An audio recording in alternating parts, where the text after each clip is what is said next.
नमस्कार, खरी खरी में आपका स्वागत है। मैं हूं मृगेंद्र सिंह। हम आज चर्चा करेंगे कि क्या मुख्यमंत्री डॉक्टर मोहन यादव के नक्शे कदम पर प्रदेश के मंत्री और अफसर भी चलेंगे। वो हम इसलिए कह रहे हैं कि खर्च में कटौती के लिए जो प्रधानमंत्री नरेंद्र मोदी जी के निर्देश हैं उसका अक्षरशः पालन मध्य प्रदेश के मुख्यमंत्री कर रहे हैं, लेकिन अन्य मंत्री व अधिकारी शायद ही इस नियम का पालन कर रहे हैं। अब मुख्यमंत्री ने अपने पहले तो काफिले से वाहन हटाया, 13 गाड़ियों के काफिले में 5 गाड़ियां कम करके 8 की गई। उसके बाद अब उन्होंने आज शुरुआत की है इलेक्ट्रिक व्हीकल से, मतलब पेट्रोल और डीजल की बचत के लिए और साथ ही जो प्रदूषण के बचत के लिए पर्यावरण, उनने इलेक्ट्रिक गाड़ी शुरू की। महिंद्रा की गाड़ी है XEV9E, इसका नंबर दिया है BB2047, मतलब विकसित भारत 2047। मतलब जो प्रधानमंत्री का विजन है उसका अक्षरशः पालन कर रहे हैं मध्य प्रदेश के मुख्यमंत्री डॉक्टर मोहन यादव। शायद देश के पहले मुख्यमंत्री होंगे जिन्होंने इलेक्ट्रिक वाहन का उपयोग शुरू किया है, और मुझे लगता है Z+ सुरक्षा वाले भी पहले ऐसे व्यक्ति होंगे जिन्होंने पेट्रोल डीजल गाड़ी त्याग के और इलेक्ट्रिक वाहन से चलना शुरू किया। निश्चित रूप से एक संदेश है मध्य प्रदेश के भाजपा के मंत्रियों, भाजपा पदाधिकारियों के साथ ही मध्य प्रदेश के अफसरों के लिए भी। अब मध्य प्रदेश के अफसरों के लिए जो गाड़ी खरीदी गई थी वो भी खड़ी हुई हैं। भोपाल नगर निगम ने एक EV वाहन खरीदी थी कमिश्नर के लिए, वो भी शायद अब नहीं चल रही है।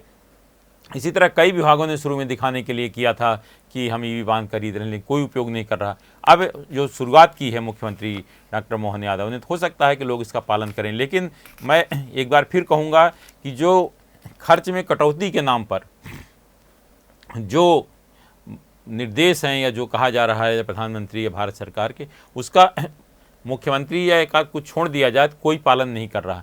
आप मंत्रियों को देख लीजिए, शुरू में 1-2 गाड़ियां कम की, फिर सारी गाड़ियां वापस बुला ली गई। यह स्थिति अधिकारियों की है। किसी भी अधिकारी या मंत्री घर चले जाइए, अगर आपको 4-6 से कम गाड़ी मिल जाए, आखिर क्यों? हम एक तरफ बचत की बात करते हैं, इतनी महंगाई, तो आखिर इतनी गाड़ियाँ क्यों रखे हुए हैं भाई? एक गाड़ी में काम संकट, ज़्यादा से ज़्यादा एक गाड़ी, एक पूल गाड़ी। अब सबको लिए कुत्ता ढोने के अलग चाहिए, बच्चों के लिए अलग चाहिए, नौकर के लिए अलग चाहिए। तो आखिर ये पैसा तो जनता का पैसा है ना, लेकिन इस ओर किसी का ध्यान नहीं देता। जो स्थितियाँ हैं, निश्चित रूप से जो निर्देशों का पालन होना चाहिए वो नहीं हो रहा। तो मैं कहूँगा मुख्यमंत्री ने खुद जब इसका पालन कर दिया तो इस मामले में सख्ती दिखानी चाहिए, और जो अधिकारी हैं या जो मंत्री हैं, जो निगम मंडल अध्यक्ष हैं या जो और भाजपा के नेता जो पालन नहीं कर रहे हैं, उन पर भी कड़ाई होनी चाहिए। जैसे आप देखिए, मुख्यमंत्री जब इंदौर दौरे पर गए थे, वहाँ उन्होंने बस का उपयोग किया और सारे अधिकारी एक साथ गए, उसमें कितने पेट्रोल डीजल की बचत हुई। ऐसे जो प्रभारी सचिव हैं उज्जैन के, ACS डॉक्टर राजेश राजौरा, वो भी जब उज्जैन दौरे पर कार्यों का निरीक्षण करने गए थे सिंहस्थ के, वो भी एक बस से गए थे, सभी अधिकारी साथ में थे, उसमें IG, कमिश्नर, कलेक्टर सब थे। तो कम से कम इसका पालन करते। अगर मंत्री जब दौरे में जाते हैं जिले के प्रभार के ज़िले में, अगर वहीं एक बस के साथ सबको लेकर कहीं जाए, तो मुझे लगता है कि अगर धीरे धीरे लोगों की बचत डालने की आदत आ जाएगी।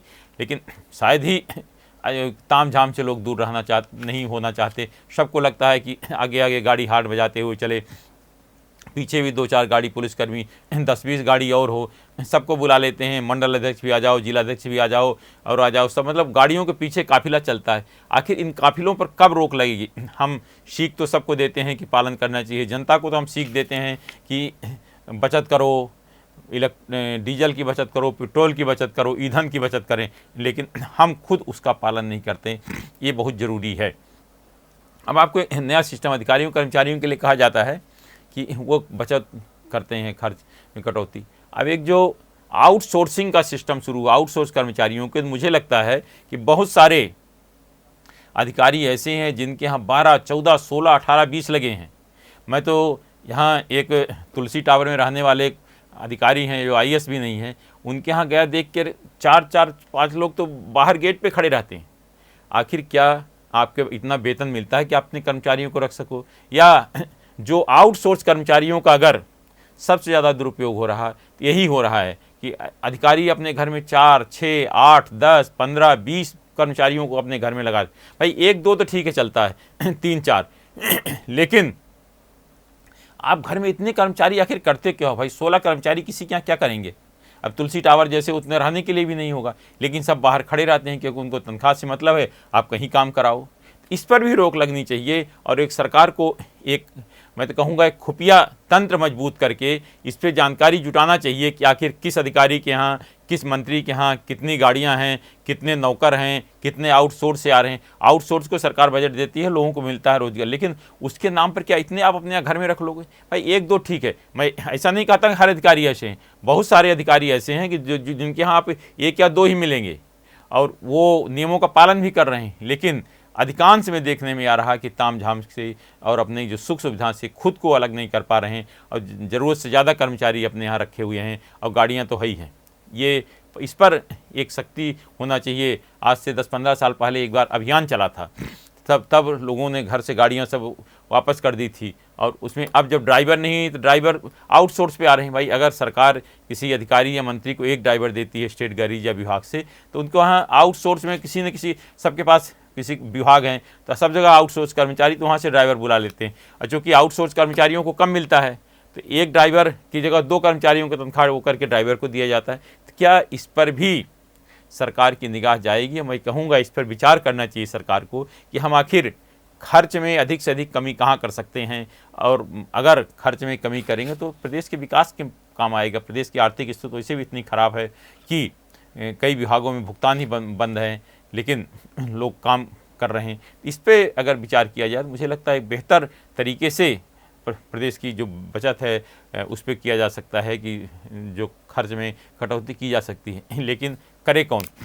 अब जो 16-16, 18-18 कर्मचारी हैं किसी के घर में, आउटसोर्स कर्मचारी, तो अगर एक का औसत भी मान लिया जाए, 8,000 भी मान लिया जाए, तो 1 लाख रुपए आउटसोर्स कर्मचारियों को भाई जितना आपको वेतन से ज़्यादा तो आउटसोर्स कर्मचारी सरकार खर्च रही, क्या इतना उचित है? इस पर विचार करना चाहिए। कुछ साल पहले सरकार ने आदेश जारी किए थे जिस पर रुक। अब एक और आप देखिए, जितने भी अधिकारी हैं, आप कुछ अधिकारियों को छोड़ दीजिए आपके ज़िले स्तर पर, अब बाकी जो छोटे हैं सब आजकल इनोवा गाड़ी से चल रहे हैं। क्या इनोवा अलाउ है?